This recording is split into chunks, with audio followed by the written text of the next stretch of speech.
Hi, everyone. We are live here. Actually, we're not live, but this is a momentous occasion for us at Project 613 launching a new series, a new way to highlight the amazing people that we have in Project 613 here in downtown Chicago with a brand new series, really to honor our amazing participants. And the very first one for our Project 613 Mensch of the Month award. Can we call it an award? I think we call it an award. Yeah. Sure. Honor is Jacob Custer. Thank you very much. Great to be honored with this honor. Well, as we were schmoozing before, the staff, when we were going down, was saying, well, who's going to be the inaugural Mensch of the Month? And we're like, okay, obviously Jacob. Okay, now we'll make the list. Okay. And Jacob, you've been a blessing for Project 613, for the Garfinkel family, the Marcus family, the entire Project 613 family. And so now we're gonna this is like a real live interview over here. Great. We want to know the secret sauce about what makes you tick, and your personal story, life story, family story, and also your Project 613 story. Okay. Sounds good. Yeah. Okay. And you are innocent until proven guilty. Okay. Okay.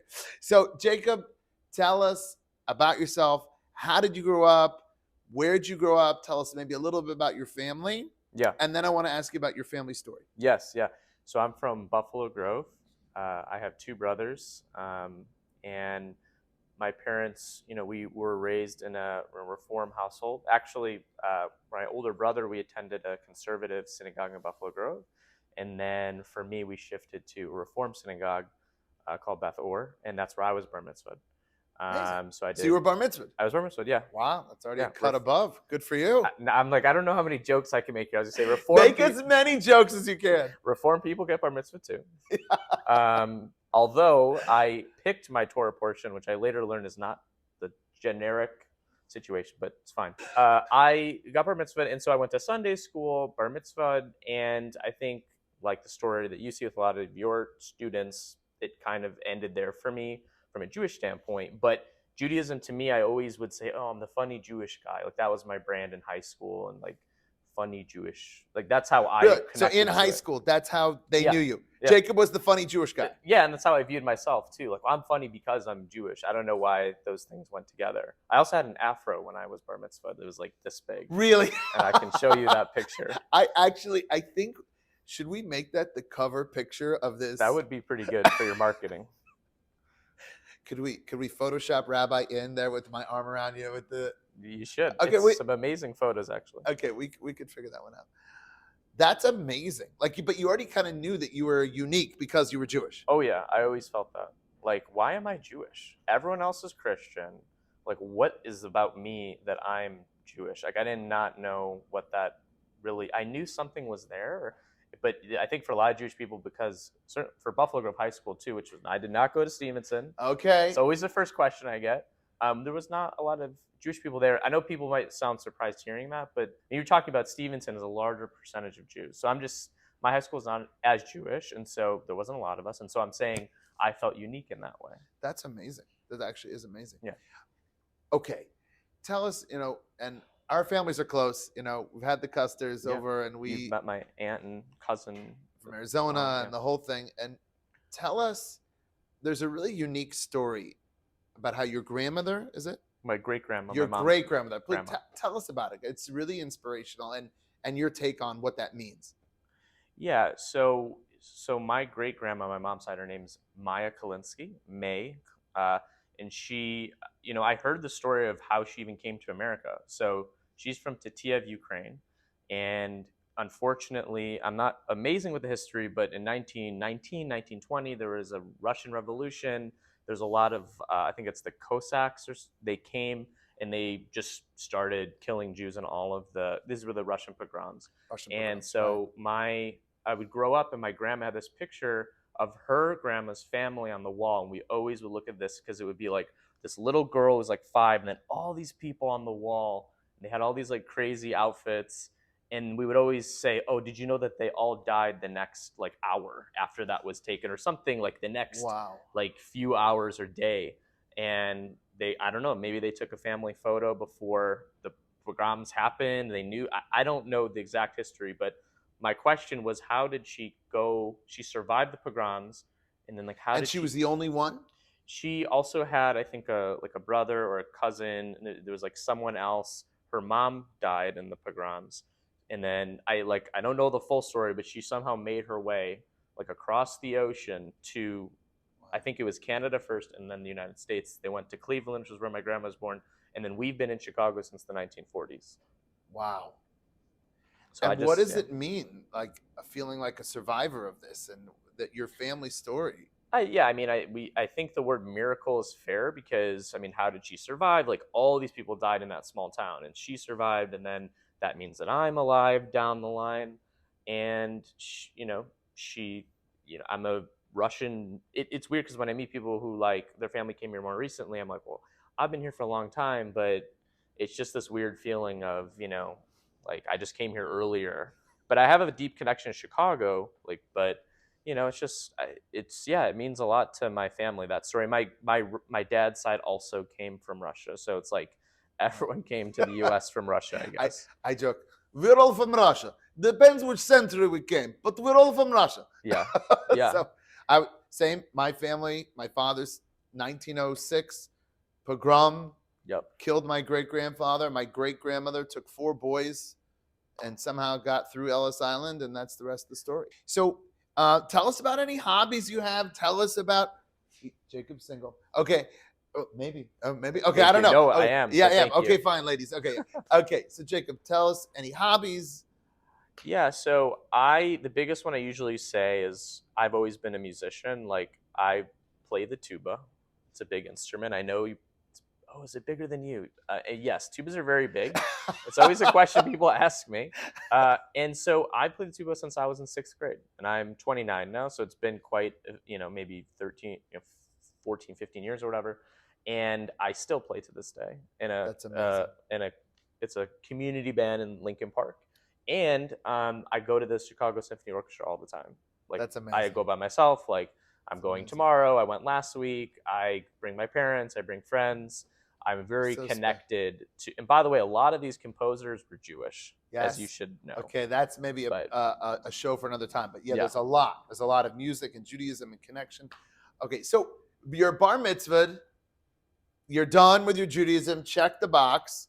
You go to college. Tell us, what is your Jewish experience in college? so I went to Syracuse as a freshman because I really wanted to do the communications program there. And I went. Someone had recruited me to go to like I forget what. I was actually like trying out to be like a representative of, I believe it was just, I forget the different Jewish organizations. There's tons at Syracuse, by the way. I tried it. I didn't like it. I didn't do it. I maybe went to a dinner once, and then I ended up transferring to community college. I didn't do anything Jewish my sophomore year. Transferred to University of Illinois, which is where I graduated from. And for whatever reason, I didn't do Jewish programs in college, which Wow. thinking about it now, oh, I missed one thing. I actually tried BBYO in high school, but I didn't like it. Okay. And I went to Camp Shy when I was younger, and I also didn't like it. I don't know. I just didn't feel connected to those things. So, and we'll get to like 613 later, but yeah, I didn't do anything in college Amazing. for some reason. I don't know why. So you're in downtown Chicago, Burbs, and then downtown Chicago after graduation. And what's the Jewish vibe? What's going on downtown? Well, most people I would say who are reform or not as observant usually go to a lot of the young professional networking events that are not tied to anything. Usually Jewish United Fund or Young Leadership Division. I did like Leads, so I'm sure people Right. here know what Leads is. I led it a few times. I was also in a group, made friends there, but it sort of becomes a little like over time. It's like I've done this a few times. I'm not. It just that stales and whatever. It's kind of stale. Right. No, Leeds is an amazing program. A lot of people come to Yeah. us after Leeds and Right. they want a more taste of Judaism. But I'm we have part a of that. ton of our people. There's a lot of overlap with YLD, JUF. So okay, how'd we meet? Well, but I just want to say what you just Yeah, said please. is the exact funnel. Like they come here because they want to learn more about Judaism. And those programs are good for connecting you to Jewish friends, of whom I'm still friends with today, but it didn't get you to the deeper level, which I think starts to hit in your mid to late 20s, of like family and those types of things. So those, it's that same thing probably happens all the time of who ends up with you is because they did that, it didn't really whatever, and then now they're here. We have seen that people, even though we have a huge population now, 22 to 25 of recent grads, a lot of our sweet spot is that Right. 25 and beyond. When they've been out for a year or two, they say, wow, I'm living the dream, and the dream isn't as fulfilling as they said it was going to be. So what is there? Why am I working so hard? What is it all about? And that's really a beautiful sweet spot. So the way I met you is through one of your barbecue events, I believe, but I also had a friend, and somehow I ended up on your mailing list, but I didn't. Should I do the demonic?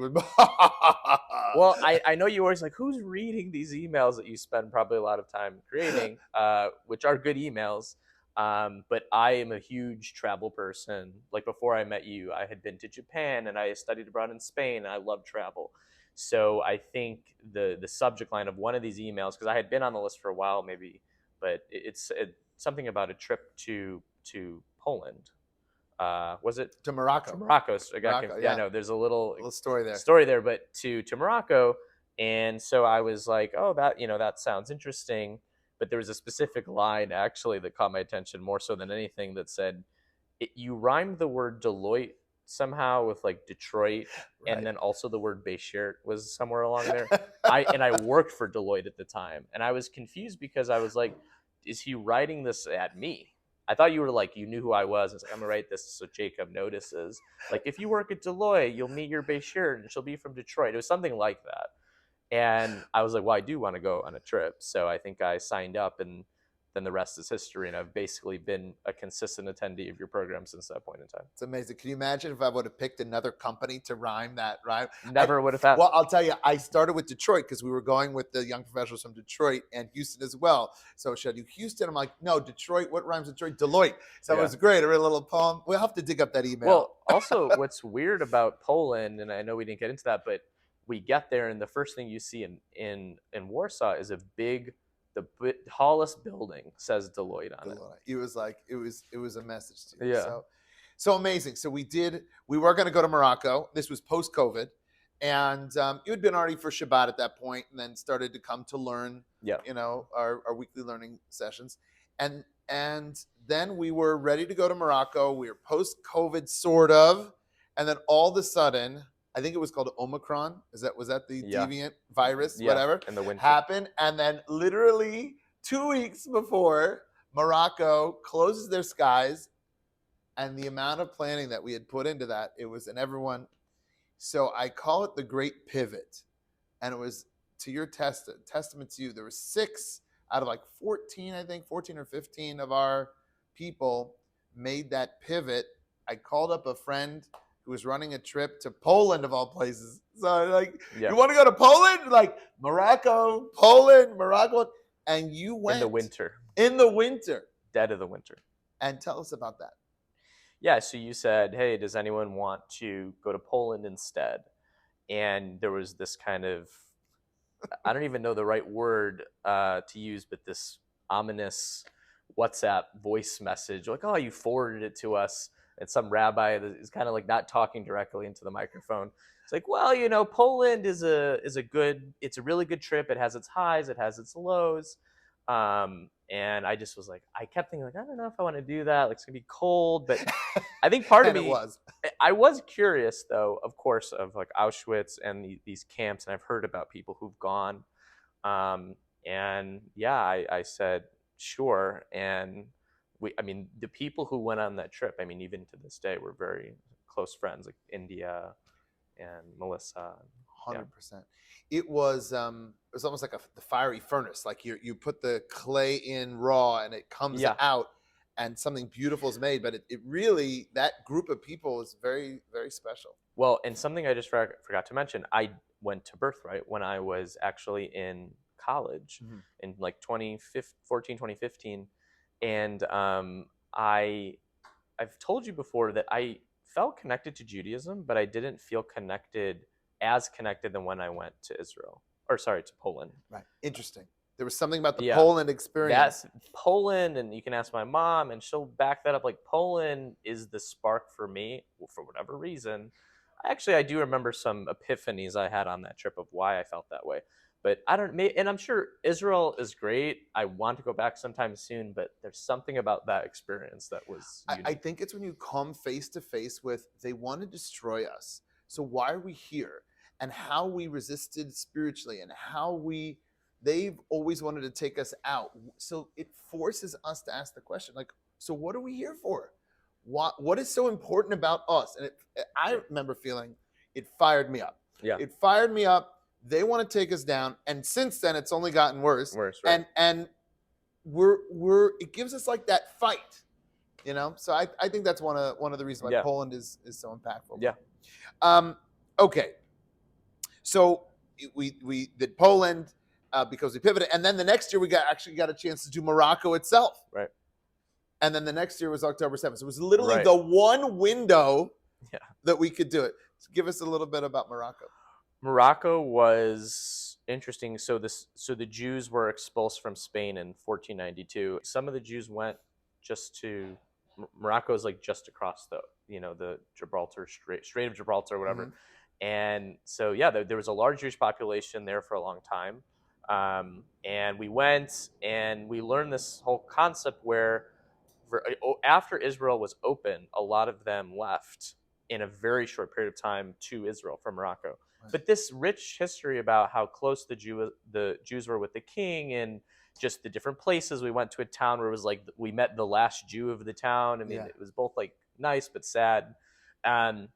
It's the country. It was very different. I mean, this is not a Jewish country.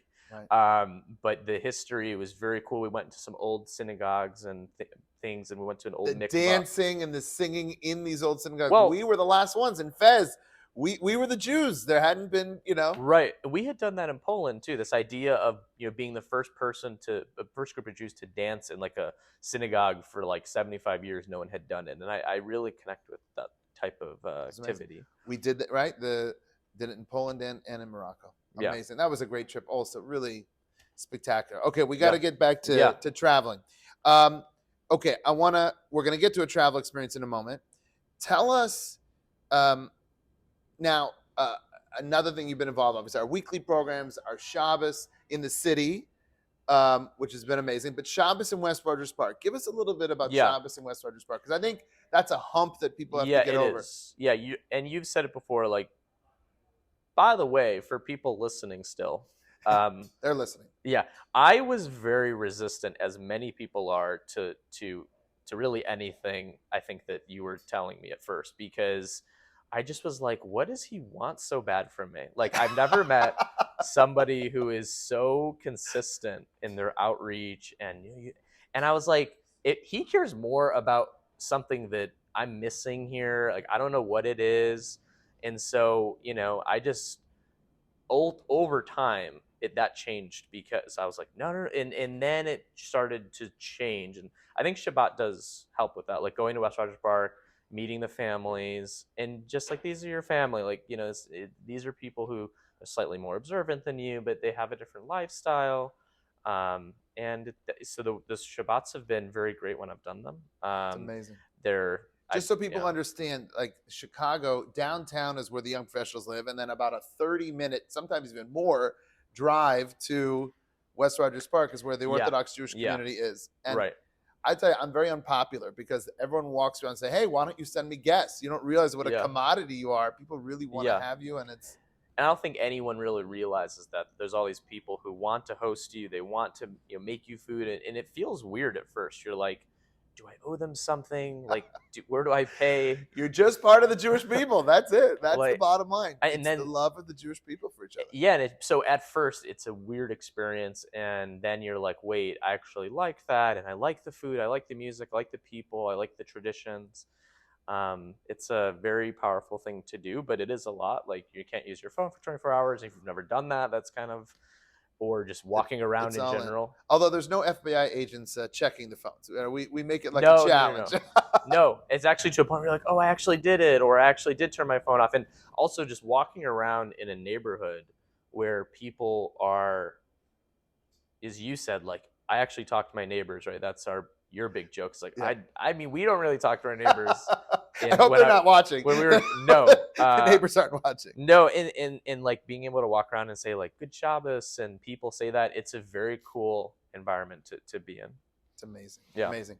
I realize that this interview needs to go on much longer, but we Yeah, have to bring it we're- in for a okay, landing. sounds good. But Shabbos in the city we haven't talked about, but we'll skip that. But having a center Yeah, downtown, very in important. general, how important has that been? I mean, for Very important. This is very close to my apartment, right? And one of the problems is like, yeah, some of us don't have a car. A lot of us in Chicago don't have a car. So like to come here is much easier than to go to West Rogers Park. I mean, so you're like, fine, you don't want to come to West Rogers Park. We'll bring the Shabbat in West Rogers Park to you. That's been a very great thing for a lot of people. It's so nice. We have a lot of Shabbats as young professionals that Yeah. we're like, which one do we go to? And so there's a lot of good programs out amazing. there. Bringing So, the shtetl, the the chut center, just to plug your center, we do Tefillin Club here. I do that. I've gotten a pair of Tefillin through 613 that I put on. I put it on earlier today before an interview. So yeah, I mean, it's like a very great center to have. Amazing. Okay, 2 last questions. How is your life different now? What is your bump up? You've been involved in Project Team many years. You're officially the Mensch of the month. Yeah. What's different now? I think maybe this is a lot for people, but like I was pretty much atheist till I was like 24, 25. I mean, my mom can back that up. I say like I'm agnostic or I'm like atheist because I didn't have any connection to it. And then once you kind of accept the idea of like something is out there and you tune into like, well, what did our ancestors do? And it's a very unique thing to actually believe that like God is real. And it's so shocking if you're like unfamiliar with any of this because you're like, what are you talking about? And I have all kinds of discussions and arguments and that's the changed version. So you have a relationship with the Almighty. I think that's a big bump up. Yeah, I mean that is a bump up. Yeah. Okay. Final word. What would you tell someone scared to death to do things Jewish in downtown Chicago? They just graduated college or they've been out for a while. Yeah. Huge anti-Semitism. We didn't even go into the whole October 7th thing, but like, what would your 30-second pitch be to get involved? I mean, I would approach it, and not even from a religious standpoint, right? Like you connect more with other Jewish people than you may realize. And if you don't have a big network of friends or you want to connect more with people who are like your background, you should come to programs like these. And then, you'll enjoy, drinking wine while reading the Torah or eating brownies while reading the Torah. But they're clean. Our brownies are clean. Yes. They're clean. They're No clean brownies. no additives. No vegetative additives. Okay, They're very, very good brownies. Rabbi's reputation's on the line over But I mean, the wine and brownies combo really makes Torah reading, very nice. Exactly. The schnapps over there, the whiskey is also pretty good. Okay, Jacob, we are thankful for your involvement. It's a real blessing that you're part of. When I say the Project 613 family, it really is. We really feel like it's a family, and you're the inaugural Mensch of the month. Thank you. And we're just so grateful for your involvement, your family's involvement, and we're looking forward to many, many more great years together. Sounds good. Thank you, Rabbi.